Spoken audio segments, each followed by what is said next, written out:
Maybe you've heard about investment advisors or RIAs and IARs. There's a lot of confusion out there, and we thought we'd try to clear it up with a brief YouTube video. If it sounds like I'm talking fast, it's because we have to keep these video clips very short on YouTube. So what is a Series 65?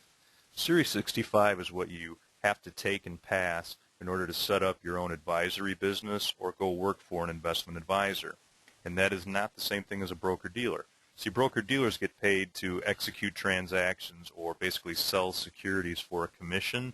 An investment advisor, believe it or not, gets compensated for providing advice, specific advice to people on investing. In the real world, most portfolio managers have discretion, and they just manage the account on behalf of the client without talking to them frequently, if ever. A financial planner would meet with clients more regularly and probably charge an hourly rate. But notice how their compensation is based on either telling people what to do with their account or just doing it for them. If you're an investment advisory firm, like Wells Capital Management, they call themselves Wells Cap, you're going to have a lot of employees who act as your investment advisor reps. So not everybody at the advisory business has to get registered, but if you're doing any of these things, and mostly what people probably do is sell the services of the firm, you're going to have to also pass a 65 and then get licensed. If you're the supervisor with people under you acting in this capacity, you also have to pass the exam. So a little bit different business model. Usually the big firms have a broker-dealer and also an advisor, but the advisory side is quite different. That's why we have a different exam to take as well. So how do you go about getting your Series 65? If you're doing it on your own, step one is to go to nasa.org and find the U10, or you could go to the FINRA website, and it takes a while, but if you look under their alphabetical list of forms, you'll find the U10, and now you can actually choose a username and password and do a credit card payment to get the process going faster. You may still be able to print out the PDF and mail it in with a check if you're not in quite as big of a hurry. After you do the U10, you open up this testing window over 120 days, and of course you'll then have to get study materials. We recommend that you go to our company, which is passa65.com.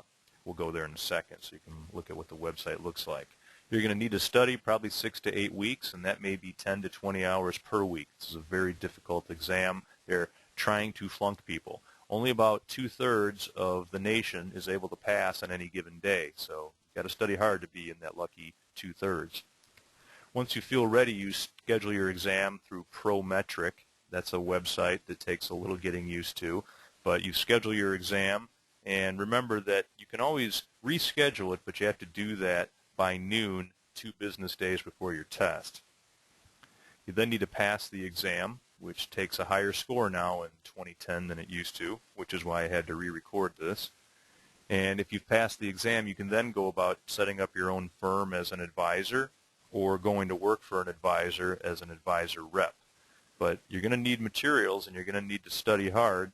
We highly recommend that you go to our own website, passa65.com. You should really get the full package, which includes the textbook, audio CDs that you can listen to as you drive around, DVDs that you can play on your 50-inch television if you like, and that will make the textbook, which is written in plain English, even more understandable. Before you schedule your exam, you want to click on this and take one of our go, no-go exams. They're pretty good at predicting what you're likely to get at the testing center. Now, nobody knows for sure what the test questions will look like until you get there, but we've been doing this for a long time, and we have a real good idea. And I myself take the test as often as I'm able, which allows me to stay on the right track for the content and the style of the test. A lot of questions that we see. How long is the exam? They give you 3 hours. And I don't know too many people that run out of time. That's not usually the problem. They give you 3 hours to answer 140 questions. 10 of those don't even count, but you have no idea which ones. So if you see some references to 130 questions and some to 140, it's not a mistake. 130 questions count, but you'll have to actually answer 140. And it used to be a lower passing score, which is why I had to re-record this. Now you have to get a 72%. Magic number there is 94 questions have to be answered correctly. Once you pass your test, are you registered? Not at all. You need to pass the test so that you can then fill out Form ADV if you're going to be the advisor, or U4 if you're going to associate with an advisor. Why wouldn't you get registered? Well, if there were criminal problems in the past 10 years or disciplinary problems, they can always deny the registration at the state level, which is unfortunate, but it can happen. What other tests are out there? The 66 leads to the same result, but you can only use that in conjunction with your Series 7.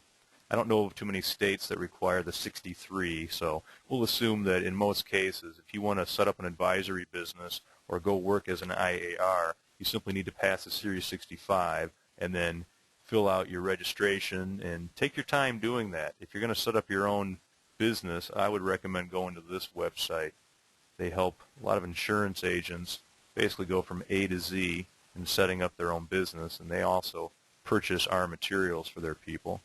But RIAregistrar.com. I would not recommend winging it and just taking the test and then setting up your own business. Take the test because you have to pass it in order to go to the next level, but take your time when you're actually setting up your own advisory business. Well, we have to keep this short and sweet. If you have any more questions, you can certainly go to our website or send me an email, which would be walker@passthe65.com.